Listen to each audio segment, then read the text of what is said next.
This is the Detroit Sports Podcast Network.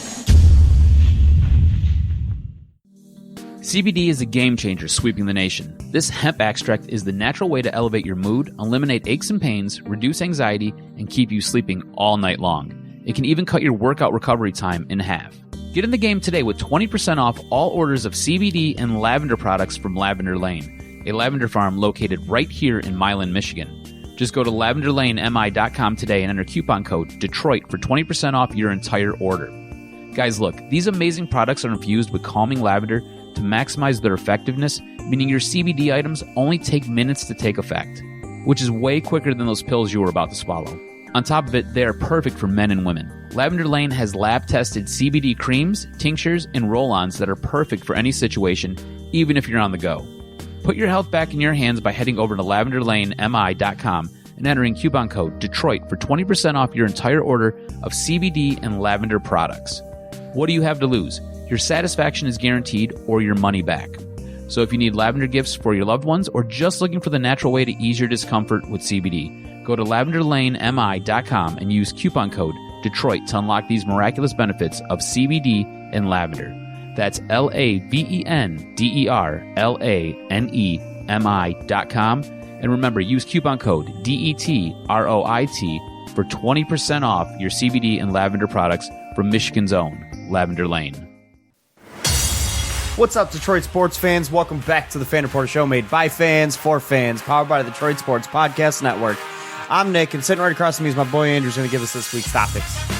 Well, Lions were disappointing on Sunday, and so was my fantasy team. It was just a disappointing Sunday. I need a 40-point night from Sony Michel to pull off one of my leagues. I put up the lowest week I think I've ever put up in the league, in this specific league. I think I put up 78 points. Wow, Yep. That's terrible. I averaged about 125 coming in this week. I was going into Sunday Night Football, needed like 60 points between my kicker and Sony Michel to come back. Well, Brett Maher got me quite a few. Brett Maher put up like 18 points or something like that. So I was like, oh, now I only need like a 40-point game from Sony Michel, which is still not doable. But hey, no, it was a very frustrating weekend of football. Our Pick Center live show went terrible. Absolutely terrible. We got 2 right. And for those at home who are keeping score, we picked 11 games. I felt like I was in the upside down this Sunday. Like nothing was going right. No, we couldn't even get a seat at the bar. No, we had we found a table that was in the worst spot in the bar to watch the game, and it smelled like doo-doo over there. So we were like, yeah, I don't even want to sit here. So we got up and found another table that was leaving. Went over to that table, still not even at the bar. And then we just sat there and watched the Lions just get pounded on by Kirk Cousins and Dalvin Cook for 60 minutes, I guess. It wasn't fun. I mean, the Lions had some life at some points in this game, but they couldn't stop the Vikings at all defensively. The defense was... The Dolphins look like a better defensive team than we did last. No, okay, let's not go that far. Okay, let's pump the brakes a touch. All right. But I actually do want to kind of talk about Dalvin Cook's. I want to find out what Dalvin Cook's yards per carry was. I got it right here. It was 5.7. Jesus 25 Christ. for 142. 6 yards a carry. 25 for 142 and 2 touchdowns. We also got out of that game very injury riddled. Yeah, there were quite a few injuries for the Lions in that game, especially on the defensive side of the ball. I mean, Carrion obviously went down, but you had Slay go down with his lingering injury. You had Snacks go down for a while. Mm-hmm. You had Quandre Diggs, I believe, went down. Tracy Walker went down and came back. You had Justin Coleman, I think, even got banged up. Or it was Rashawn Melvin that got banged up. I don't know if he ever returned. Jared Davis got banged up, and he ended up coming back. Mm-hmm. There was a lot of guys going down for the Lions in this game, and it was not fun to watch. Matty P was completely mum on any status updates for Kerryon Johnson today. No, are you surprised? Let's be honest. Are you at all surprised? All he was willing to give up was that he's in the building. Wonderful.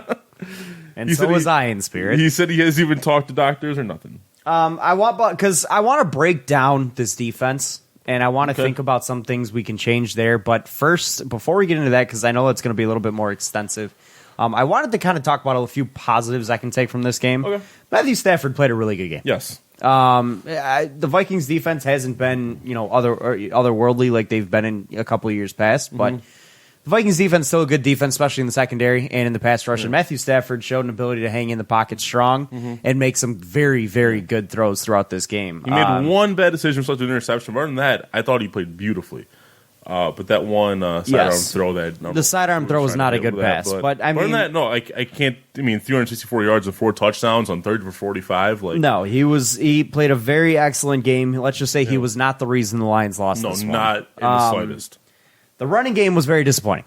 Very. They only ran the ball 20 times. Obviously, they were playing behind most of the game, so they had to throw the ball a lot. But even when in the opportunities they did take, Ty Johnson was not effective. Kerryon actually was moderately effective at times, and so was J.D. McKissick. While he was in. Only putting up 81 yards on the ground in a game is not going to be, not going to bode well, and that tells me that they got dominated in the TOP. Yeah. And that's and for the style of game that Darrell Bevel likes to call, you can't be dominating the TOP the way the Lions were in this game. I can actually give you the number. I don't know exactly what it was, but I will give you the number. That's not what I was looking for. This chair's awfully creaky today. I don't know what to tell you. Yeah, Vikings had 32 minutes of TOP versus Lions 27, almost 28. So they were a few minutes off, about a drive off. Yeah. But their defense was on the field for, where'd it go? Total plays, 71 plays. I know the Lions ran 61, but 71 plays is too many plays to have your defense on the field. And it has everything to do with the fact that they can't stop the run. And so obviously, and the later the game goes, the worse it's going to get because your defense gets gassed, and especially when injuries come into play. Yeah. But offensively, Danny Amendola had a very good game. He, showed a spark. Marvin Jones had an excellent game. 4 touchdowns, 93 yards, and 10 catches. Excellent game from Marvin Jones. Reminds me of that game where he broke out with the Bengals a few years back. In like 2014 or 2013. This is the second time he's put up 4 touchdowns in a game. Once with the Bengals, once with the Lions. But a big disappointment from Kenny Golladay. Could not find him anywhere on the football field. He just wasn't open. And I know he's probably tasked with having Xavier Rhodes on him or something, or in double coverage a lot. But at the same time, Kenny Golladay is supposed to be a number 1 receiver. It is supposed to be a very good number 1 receiver. Coming into the season, we were hyping him up as being potentially a top 10 receiver in the NFL, maybe top 15. And so far, what I've seen is far from. I don't even know that I can call him a number 1 receiver at this point in time from what I've seen. And in some weeks, he does show flashes of that. Absolutely. But he's so wildly inconsistent, it's hard to stay with him in, talking about him as a true, trustworthy number 1 receiver in the NFL. A true number 1, no matter what, gets more than 2 targets in a football game. And this is not even the first time this has happened this year with Kenny Golladay. He's got to find ways to get open. He's a big body. If you want to be a top gun as a receiver, you got to be a maverick and find a way to get open. So, absolutely. You see what I did there? Yeah, I gotcha. So what we're saying is Marvin Jones is the goose to Kenny Galladay's maverick. But KG's got to find a way to get open. And this is, this has been there's been a couple weeks this year where we've said, where's Kenny Golladay? And we said it multiple times on Sunday when we were watching the game. Where's KG? Where's Kenny Golladay? He has even gotten a ball his way. And then we saw one go over his head and we saw him catch a ball and went, okay, maybe he'll get going. Nope. Yeah. No.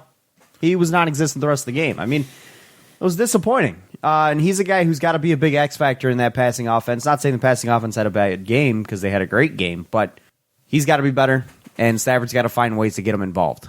But I thought the offensive line in terms of pass blocking did okay. They only allowed 2 sacks.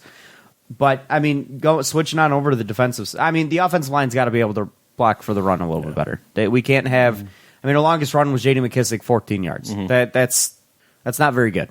We got to be better than that. We didn't really commit to the run to begin with. No, we really didn't. It was very. I went down. It was just kind of. Yeah, it definitely, and for good reason. Yeah. I mean, Ty Johnson led the team in carries with 10. For good reason. They were playing behind. It was, you lost your primary back, so it was time to give up on the run and go with a little more of an up-tempo passing offense, which they did. But going over the other side of the ball, I mean, that defense is just absolutely awful. And this is not even the first. This is not the first week or the second week or the third week. Even the fourth week, we've seen this defense just be straight up piss poor. I believe they give up close to the most fourth quarter points of any team. They couldn't get off the field. I mean, we lost time in possession battle, which is like one of Patricia's like big things. That's one of Darrell Bevel's biggest things of calling his offense is win TOP and you'll win football games under Darrell Bevel. He did it with Seattle. Yeah. And they got dominated in the TOP. Not really dominated, but they got beat and beat handily. But there wasn't a facet of the Vikings offense that the Lions D could stop this week. Kirk Cousins had an absolute field day, thrown for almost 340 yards and 4 touchdowns, no picks. Couldn't force turnover there. Yeah. Dalvin Cook, like we mentioned, 142 yards, 5.7 yard per carry average, scored 2 TDs. As a team, the Vikings ran for 166 yards. That is more than double what your running game produced. Yeah. Double. That's unacceptable. And, you know, I know Stephon Diggs had the big 60-some-odd yarder at the end of the game to boost his numbers a little bit, but give a lot of yards to Stephon Diggs in this game. Yeah. It was disheartening to watch because this is a defense that we very highly touted coming in, especially the run D, and the run D's just been absolutely god-awful to start this year. God-awful. I don't know what's been... I mean, the D-line in general was getting real hyped up after we signed Mike Daniels. Like, it was being projected to be a top 5 But see, even when Mike line. Daniels was healthy, the D-line sucked. No, I'm not talking about just when Mike Daniels is healthy. I'm saying in general, like, the D-line's been terrible. Like, not because Mike Daniels is hurt, it's just the D-line. Everyone on that D-line, Trey Flowers underperformed. Snacks underperformed. Mike Daniels is underperforming. Romeo Quara is underperforming. Yeah. Devon Kennard's underperforming. I mean, these pass rushers, we're not getting any kind of pass rush out there. Yeah. And honestly, for me, I think this boils, because I don't think it's personnel. I think our personnel is fantastic. I think we have one of the best pass rush and run-stopping personnels in football. I'll be honest with you, I think it's scheme. I think the scheme that the Lions are employing on defense is absolutely terrible, and it's costing them. I agree with you 100% because a good defensive coordinator should be able to scheme to mask your defensive the deficiencies you have on defense and scheme to your strengths. But well, this isn't just on Paul Pasqualoni. I'm not this saying is on Patricia also. He came in to be a defensive-minded coach, and we had a bad defense last year, near the bottom of the league, and then we come this year, and it's even worse. Yeah. But it looks at times like we're throwing random packages out there, just like throwing darts on the board and just seeing what happens. Like, I have not seen more a team rush 3 men on any given down more than the Lions do. There are teams in this league that have never once rushed 3 men, have rushed 4 or more every play that they've played this season. And yet you rush 3 men more than any team in the league, and it isn't even close. Not even close. You run blitz packages fewer than any team in the league, and it's not even close. Yeah. It's unacceptable in my mind. And Paul Pasqualoni, and honestly, that tells me right there that I'm ready to move on from Paul Pasqualoni. What good has he brought to this football team? Let's be honest.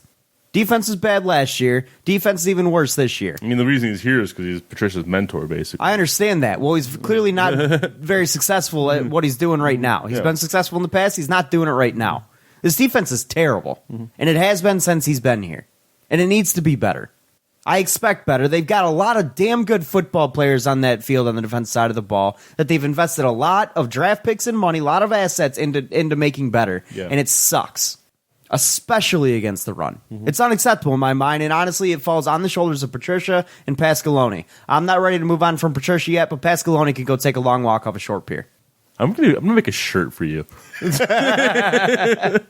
Any team that blitzes, save you the breath and make it a drop, so you don't have to seriously press the button wherever you want to say. Any team that blitzes on only 12% of plays, what are you scared of? Yeah. You've got very capable secondary players. The secondary has been the best part of our defense thus far. Not counting Sunday, but which surprises me because going in, that was supposed to be the weak point. Honestly, they weren't that bad. If you look at the numbers outside of that 70-yard catch that Diggs had, you contain the secondary fairly well. It's just like no one blew up on you outside of that before that 70-yard play. But at the same time, it's kind of couldn't get stops when you needed to. Exactly.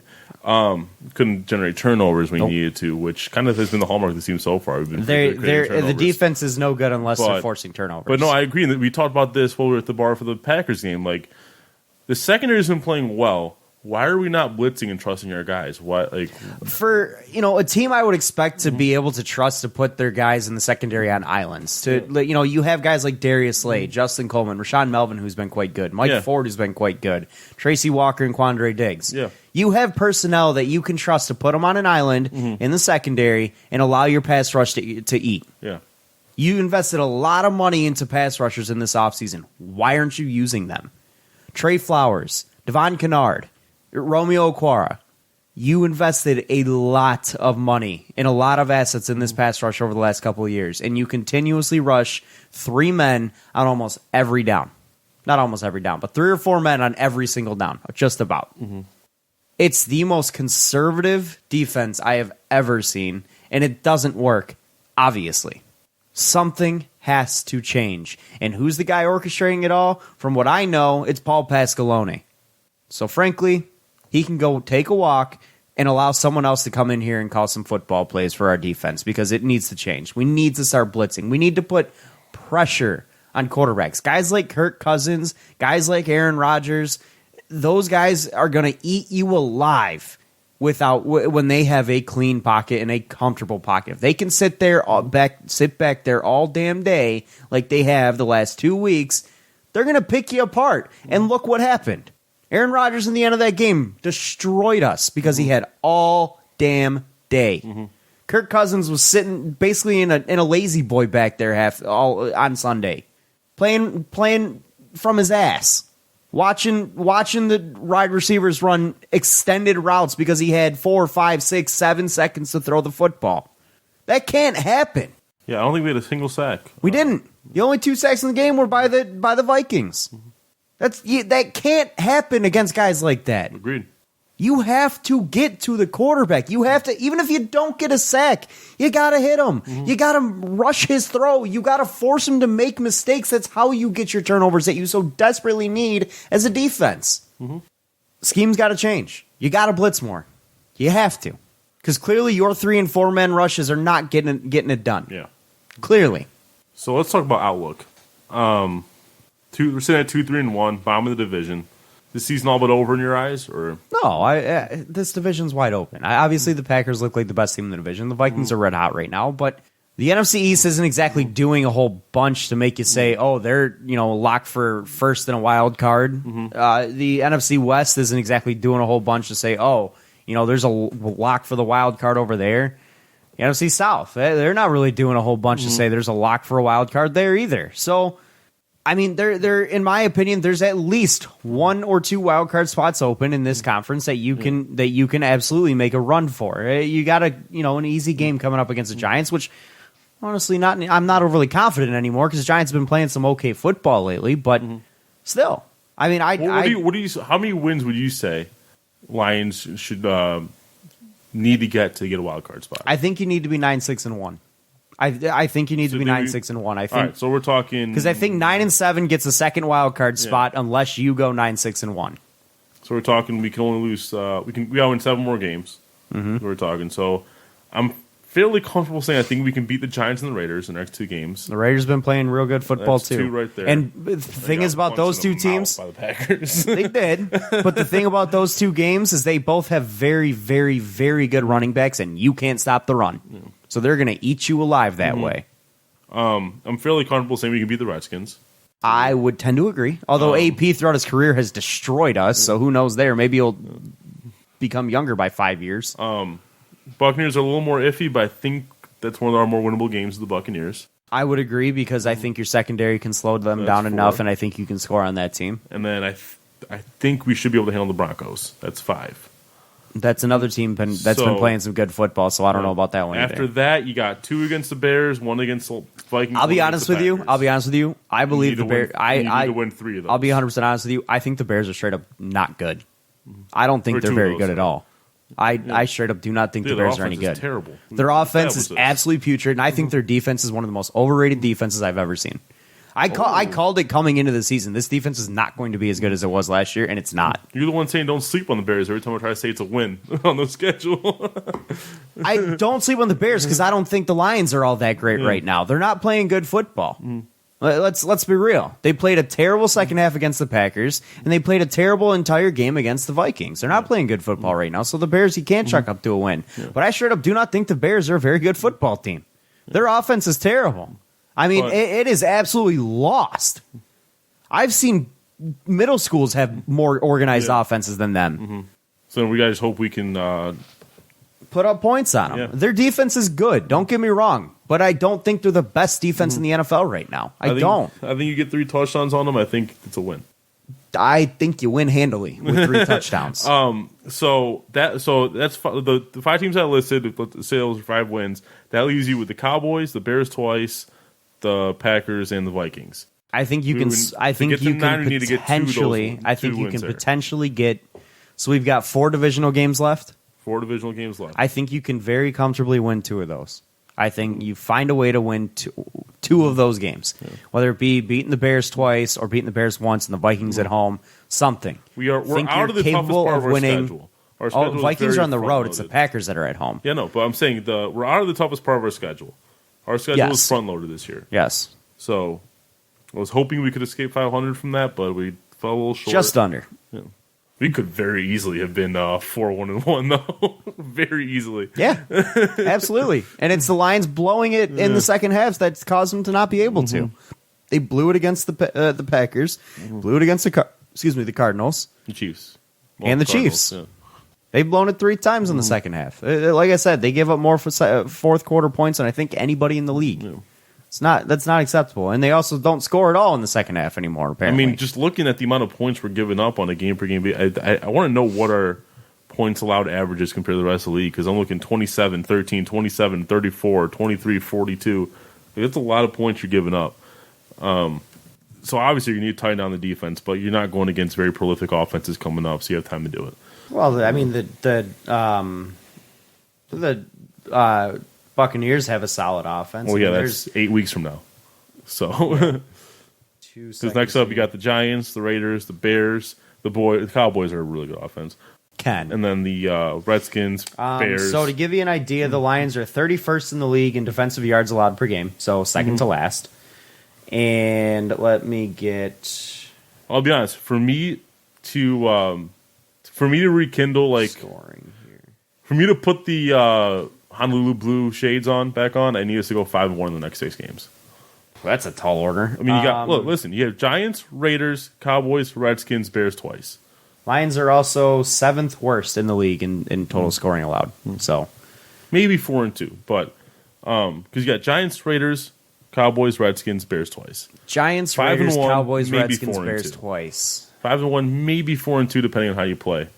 So I think your loss definitely comes with. See, I'm not overly confident against the Giants or the Raiders because those teams run the ball a lot, and you can't stop the run worth a damn. I'm not, and both those teams are playing some solid football as of late. And the Giants' defense has actually kind of come alive a little bit. I know they lost to Arizona this weekend, but that game was ugly as hell in the rain. That Giants game is scaring the hell out of me right now, and so is the Raiders because both those teams run the ball really well. I'll be honest with you. I think we have a better chance to beat the Buccaneers than we do either of those 2 teams. Really? Yes. I think the Buccaneers' defense is absolutely putrid, and I think their offense fits into our scheme. So you're not confident in saying that our season isn't over? I don't think our season's over. I think you can play with just about anybody in this league, but I think in terms of matchup, those teams match up better against you than the Buccaneers do. The secondary is a strong part of your defense. The Buccaneers can't run the football worth a damn. You don't need your secondary against Derek Carr or Daniel Jones. No. You could have but like what we saw this weekend, even when they stack the box, they can't stop the run. I would hope we're finally going to start seeing some blitz packages against these and I teams. thought that we were going to see that this week or the week before, the week before that. It's not going to happen under this regime, man. Like it's almost too obvious that you probably want to send some pretty good blitzes against the Giants. We're going on week 8 now, and we blitz only 12% of the time in this league. Is that going to change? Honestly, I don't think it is unless we start changing unless heads start rolling in Allen Park. I don't think it is. I have no reason to believe that it is either. Because they're apparently confident in 3- and 4-man rushes with all this money they threw at pass rushers over the last couple of seasons. And what do we get? What do we have to show for it? We might be last in the league in sacks right now, or close to. I'm obviously very frustrated with the way that this team is played defensively because I know this team is so much better talent than what we've seen. Question: how much do you think has to do with the way the players have been playing versus the way scheme? I think it's mostly scheme. I'll be 100% honest with you because I think we have very, very talented assets on that football field defensively.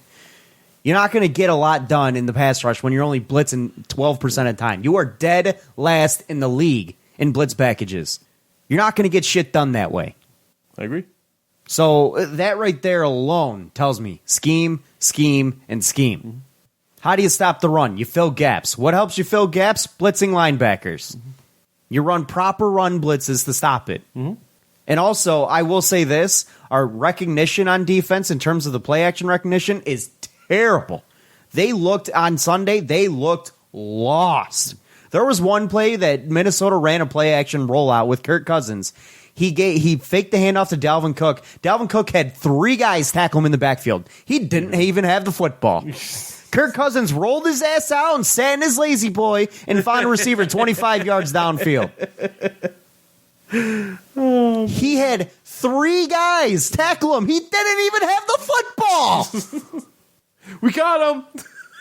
And I swear I think one of them stood up and started cheering. I could be wrong. I could just be making that up in my head. But come on, man. Someone please recognize the play action.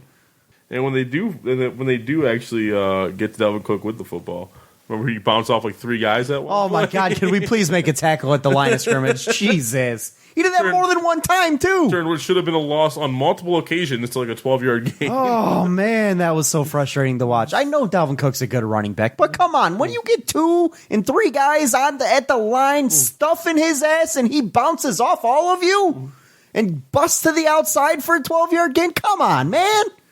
That's what I really like about Dalvin Cook as running back, though, is the fact that he does have the patience for, he knows to bounce That's out. not patience. That's called bad tackling. No, I'm not talking about that specific, but I'm saying, because there's a few plays where he had a gap that he was supposed to hit. He sat there, started step, saw there was no gap, bounced the outside. I'm not seeing our backs do that, all that often. They just kind of go for it and hope for the best. We don't have a Dalvin Cook or a Le'Veon Bell or a Todd Gurley or something like that. That kind of vision is part of what makes a great running back. So yeah, absolutely. But again, we don't have one of those guys. We didn't spend the assets on guys like that. I know we put a second-round pick in Kerryon Johnson, but at the same time, was he as highly touted as a guy like Dalvin Cook coming in? Hell no. No. The only knock against Dalvin Cook was the attitude he had coming out of college. Yeah. He was in trouble. Want to talk about the Pistons for a little bit, or do you have anything else to say about the Lions? I mean, let's talk about the game on Sunday because we're not going to talk until I'm not going to talk. Have another podcast left for the game on Sunday. So, but yeah, no, you're right about the going against the Giants this weekend. Are we at home or on the road? We're at home. At home. You're right about having to focus our game plan on Saquon, which is basically what every team has to do against the Giants is focus your game plan on Saquon. If the Lions don't blitz the ever-loving shit out of the Giants this weekend, because I will be so unbelievable. It's a rookie quarterback. What's the worst going to happen? You're you're either sending extra guys at Saquon trying to stuff him at the line, or it's a pass or a play action, and you're putting pressure on a rookie quarterback and leaving guys like Tate and Shepard in single coverage. Big deal. Right. They're not going to kill you. Yeah. Darius Slay can shut down Golden Tate. He can shut down Sterling Shepard. The only guy you might have pressure on a rookie quarterback. The only guy you might have some issues with is Evan Ingram because he's a mismatch because of his size and speed. But at the same time, if Daniel Jones can't get him the football because you're in his face all damn day, cool. Which it's going to help. How have the Lions been overall at tight ends this year? I know Kyle Rudolph kind of had maybe his best game of the season against us, but I really don't know exactly. I'm trying to think. I mean, Kelsey was pretty quiet, if I recall. Have they really played any don't other really consider great Packers tight having ends? a good tight end. Jimmy Graham? I don't think he even did anything. But Kerryon Johnson, to miss time, he's week to week with a knee injury. That's from Adam Schefter just now. Oh, Lions are in trouble with the run game, even more so. I mean, I'll be honest. Bring back CJ. Bring back Zach Center. He's already on a team. I know. Bring him back. I'll be honest with you. I've been pleasantly surprised by the presence of J.D. McKissick. I think he's a nice wrinkle, but I do not want to see him on every down. Yeah. Ty Johnson really hasn't impressed me all that much. He looked cool in preseason, but he was playing against second or third and fourth stringers. So we'll see what happens because maybe now he's going to get a full workload. Maybe, but close to. I mean, he led the team in carries this week. Yeah. But either way, Lions need to blitz the hell out of the Giants this weekend. They don't have a great offensive line, and they need to find a way to victory. They need to blitz because they get into a rookie quarterback's face who doesn't have great targets on the outside. You're going to force errors. You're going to cause some problems back there and makes things happen. Yeah. But the Lions' unwillingness to blitz the quarterback is what's worrying me here. Yeah. They don't blitz the quarterback. And I'll be honest with you, the 3 and 4 man rushes are not going to cut it against the Giants because Saquon and Daniel Jones are going to play ticky-tack, tiki-taka, dump ball all day long, and Saquon's going to have 180 yards after catch. That's what he does. And he's going to torch you for it.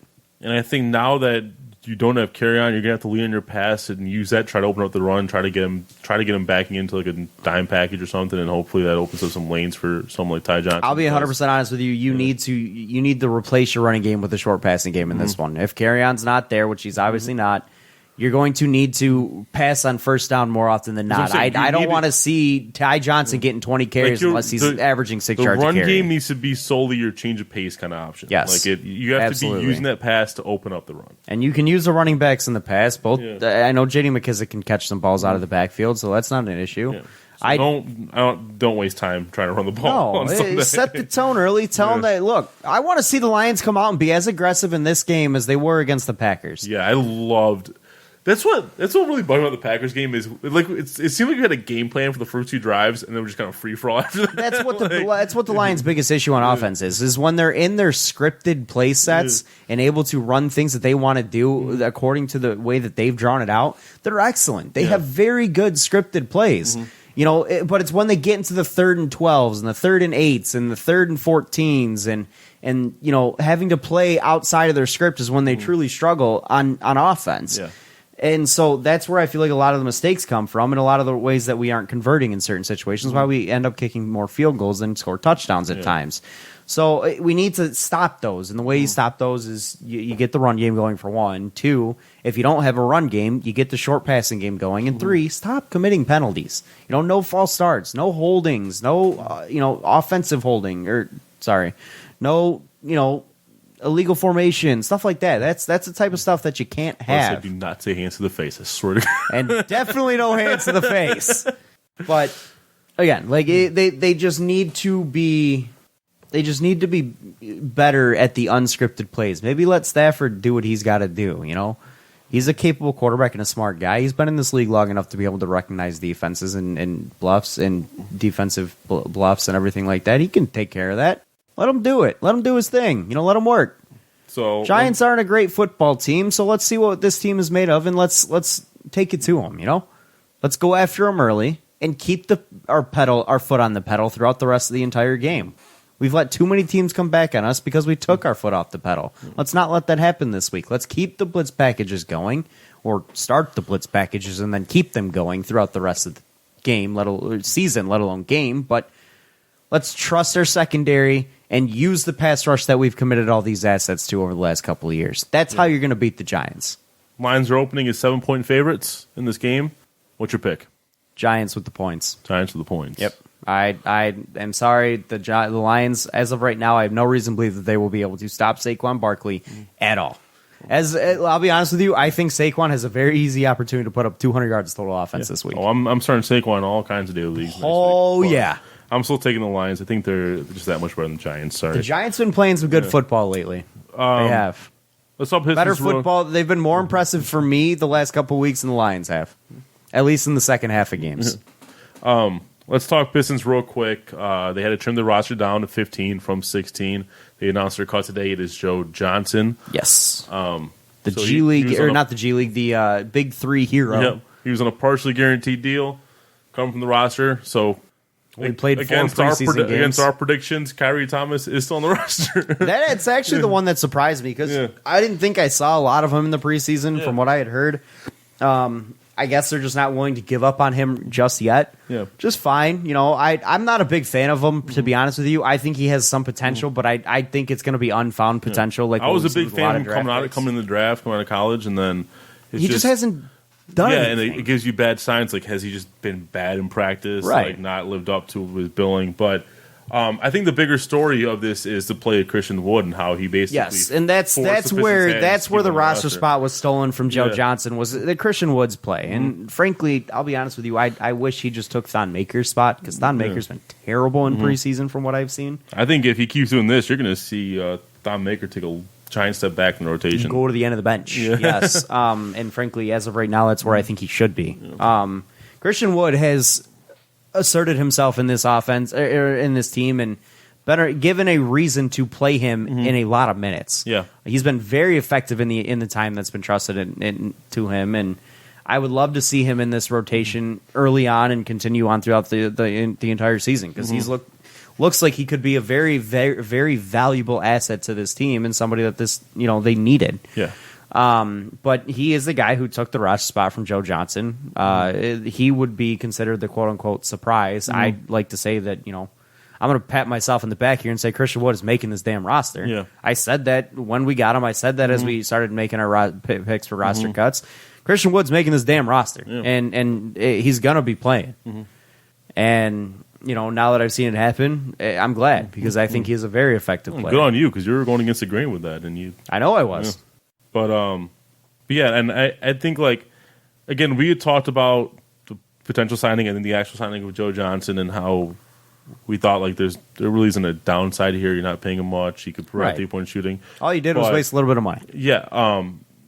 Like, I'm not, like, sad about, like, the way Christian Wood's played. I'd rather have a guy like the only Christian thing that Wood. concerns me a little bit is, what's your answer at the wing for about 15 minutes a game? Yeah. You know what I mean? That is a little concerning, and I'll be honest with you, I still don't think it's Sekou Doumbouya. Yeah. I think it's going to be it's not three-guard gonna be sets. Sekou I Doumbouya. think your answer is going to be three-guard sets. So you don't have a true wing out there. You'll play it with Christian Wood and Drummond, or Christian Wood and Thon, and you'll have a three-guard set back there with Kennard and. Is Tony Snell going to play like 38 minutes a game? I hope not, because he's not exactly the most not injury prone guy out there. There's a lot of injury prone players in this roster, and he's one of them. So I hope not. If he's playing 30, 32 minutes a game, that's right about where I want him to play. But again, I think you're, instead of a third guy on the wing, it's going to be a 3-man rotation kind of thing, a three guard rotation kind of thing. So again, I don't think Sekou Doumbouya is going to make an impact on this season. I don't think he's going to play all that much. May play Darko style minutes he did in his rookie season, but that's about it. Yeah. Frankly, I don't even want to see that. Do you think we can see, like, I think in those small ball lineups, like, that you're talking about, so, like, are you saying you'd expect Rose, to see some Rose, small Brown, ball, and Kennard. Small ball Kennard to 3, that's what I was about to get at. Rose. It's going to be Rose or Jackson. Rose, Jackson, Kennard, Rose, Brown, Kennard, something like that. Another wild card here is what kind of playing time, because we do have another wing here, not named Sekou, in Svi Mikhailuk. That's another wild card. I have no idea what his role is going to be on this team. I'll be honest with you, don't. I have no idea what to expect. From what I'm guessing right now, he's one of the first three, reserve players coming into the season. I don't think he'll be dressing on a nightly basis. But I mean, practice and game time will be able to change that. So if he comes in and starts making shots and making plays happen on the wing, then there's your secondary wing. There's a guy that's going to allow us to have an actual lineup in there with a real wing. Yeah. So, and I'd be happy with that, because we brought him in to be a shooter, and if he's going to be a shooter for this team, awesome. We need that. Yeah, exactly. We need outside shooting. You know what really bugs me, though?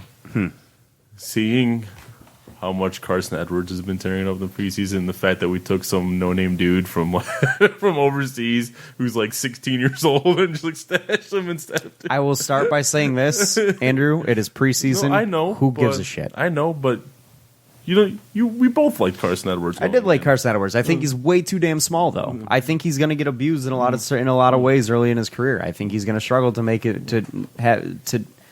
make way on the court. It's gonna be tougher for a guy like him because of his size. So whether or not he's actually going to be a good basketball player, I don't know yet. And I'm not willing to say preseason is a reason to believe in him, because I don't buy anything into He preseason. seems to be a great basketball player. It's just seeing him go off, and I'm like, I wanted him. Also, isn't he like 24 years old? Isn't he kind of old? Carson Edwards? I Yeah. actually don't know how old he is. Oh, he's 21. Okay, never mind. I thought he was kind of old. 24 would be old for a college I know. There was somebody that came out that was like a highly touted prospect that was kind of old, like 23, 24. But It doesn't bother me. It's a second-round draft pick. When do they ever succeed, to be honest with you? I mean, yes, I know you have your outliers, like the Draymond Greens of the world, but those are so few and far it wasn't between. that. It was, remember we had we got that 30th pick for 30th overall for Right. Snell, and then we traded it for like 2 second-rounders and traded out those second-rounders, and like we ended up with that guy. They were very active in the first end of the first, early second insistent round. on moving back. Yeah, which fine, whatever. I mean, again, I don't think that's going to burn you in the long run. I am not a Carson We'll see. Edwards truther. I We'll loved see. him in college. I'm not a truther on the man, to start his NBA career. We'll see. This dude could be a beast. We don't know. He could, and I could be totally wrong. No, I'm talking about the guy we Oh, drafted. well, we'll have to wait about 5 years to Greatest find thing out. ever, and I'm blanking on it right now. We'll have to wait about Urvitas. Yeah, Arvidas. We'll have to wait about 5-6 years to find out. So, but no, I don't think the loss of Joe Johnson makes that big of an impact on whether or not this Pistons team is going to make the playoffs or not. I still think this team is at best a 6 seed. I think they're more likely a 6 or 7 seed. I think they're better than the 8 seed in the East, to be honest. And to give you my actual optimistic outlook on the Pistons, if they were to end up with an 8 seed in the Eastern Conference this year, I'd be disappointed. I agree. So I'm looking for improvement. I am too. And 8 seed has been our ceiling, like our tippy top ceiling, with everything going right for us for the past few years. So I want improvement. I want to be better than that because I know this talent on this team can be better than that. So 6, 7 seed, I'm good with that. 6 seed, I think, is my ceiling. I'd be ecstatic. 7 seed's about where I put What's them. your goal for the Pistons this season? What do you mean? Like at the end, is your goal to win a playoff series? Is it just to get a playoff win? It's to be very competitive in a playoff in a first round series against a good basketball team, and by that I mean winning a couple of games, forcing a game 6 for God's Not when we were sakes. competitive against the Cavs, where we played them all played every game down the wire, Except but for lost every one, single but one. yeah, no, that doesn't count. It's a sweep. A sweep is a sweep is a sweep. I don't care. You're not competitive in a sweep. I want to see the Pistons win a couple of playoff games. Force a game 6, okay? Force a game 6. Give yourself a shot to shock the world, so to speak. So not just against win it. one game. No, Like win- I need a couple. I need you to be truly competitive in a series. Okay. They call it a 5-game sweep for a reason. I don't A disagree with gentleman's sweep. I don't disagree with that. I'd say my goal is to win a playoff series, but I'd be happy with a competitive first round series. I think winning a playoff series is a little too lofty for this Well, basketball the team reason right I say now. my goal is to win a playoff series because I'm hoping to finish like with at least a 6 seed. That's where my goal is. Even I if it want- finishes 6 seed, I want- think the teams that are 4 or higher are significantly better than you. Because I think Boston, Indy, I think all those teams are significantly better than you. We'll see where with Indy. We'll see where it is that Oladipo is really taking his time coming back, so they might not have him. For That a is little true. But again, Indy without Oladipo was really good last year. So granted, I thought they were frauds, and then if I recall, we got destroyed by them. Yeah. So, but again, even without Oladipo, they were a good basketball team because Sabonis is a damn good player. Did you hear that they were looking at potentially shopping him, and then they gave him a big ass contract today? bit. They lost Thaddeus Young, which is big. That is big. But I still think that Indy team is significantly better than the Pistons are. They are. And Boston, same deal. I think they're significantly better than the Pistons are. And surprised with They Boston gave is Jalen Brown a massive contract after Sure I did. thought they were letting him walk at the sure end of the season. did. Buddy Hield's contract looks minuscule in comparison. I was kind of surprised. I think Buddy Hield's a better player than Jalen Yeah. Brown. I'll be honest with you. I was surprised. Buddy by Hield Jalen would Brown's literally contract. be like a dream type scenario for the Pistons in my mind. easy. He would be he would fit so well on this basketball team. I would love it here. Yeah. But such as such. No, I think the Pistons can be a good basketball team, and I think they've got a lot of potential and a lot of good, a lot of young talent there and some older talent as well. I want to see something happen. I want to see them make a little bit of noise in this Eastern Conference. Yeah. I don't want to see them be the doormats come playoff time. Yeah, agreed. And we got to stay healthy. Yeah, Because that's a depth is big still an issue with this roster. But anyways, guys, that is going to close out for tonight. Thank you for listening. Go Lions this Sunday. Don't get your heads too far down. We have it's been a rough. we have bright pastures ahead in terms of schedule, so let's hope it bodes well for It's us. been rough being a Detroit sports fan over the last couple of weeks. We've watched the Astros go to yet another World Series with all of our bright former pastures. players, and we've seen. Well, yeah, what are you? Greener pastures is what I meant to say. And we've seen the Nationals also go with some of our former players Yeah. as well. So this one's kind of painful to watch as a Tigers fan. Yeah. The Wings have stopped hitting their stride and have been playing terrible hockey as well. The Lions have been screwed by the refs to straight up just laying down and taking it from the Vikings. And, well, not a lot of positives in Detroit sports right now, but keep your heads up.